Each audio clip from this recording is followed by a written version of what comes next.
குன்னம் தொகுதி மக்கள் ஏன் உங்களுக்கு ஓட்டு போடணும்?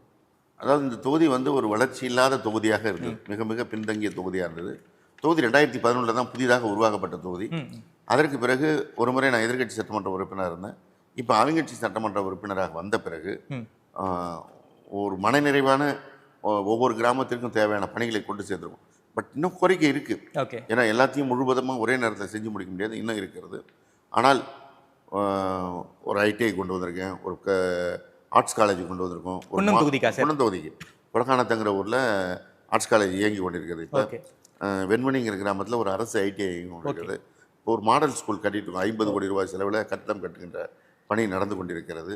இப்படி கல்வி சார்ந்த பணிகள், அடிப்படை கட்டமைப்பு, சாலை வசதி விரிவாக்கம், புதிய பேருந்து வசதிகள், புதிய ஆரம்ப சுகாதார நிலையம், இப்படி இந்த பணிகள் எல்லாத்தையும் நாங்கள் செய்துட்டு இருக்கும்போது மக்கள் எதிர்பார்ப்பதில் ஒரு கூடுதலான பணியை நான் செய்து கொண்டிருக்கிறேன். இது இல்லாமல் தனிப்பட்ட முறையில் free computer courses, TNPSC coaching classes இதெல்லாம் பண்ணிகிட்டு இருக்கேன். ஸோ இந்த பணி தொடரணுங்கிறதுக்காக அவங்க என்னை தேர்ந்தெடுக்கணும்னு நான் விரும்புகிறேன்.